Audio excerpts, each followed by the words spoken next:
these intentions that you've written down are essentially experiments that you want to run that are about setting up conditions to see if you can get your experiment to go.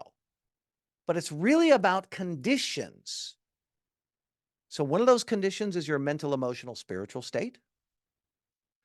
But the most important conditions are the external environment essentially being in agreement with what it is that you are saying.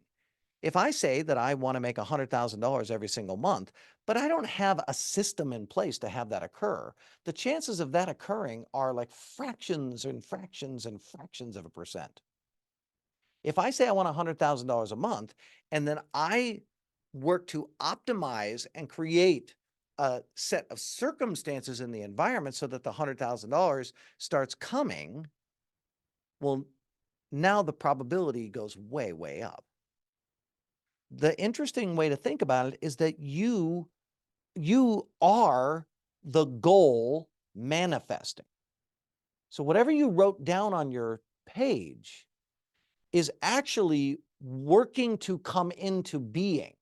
You are an expression of it.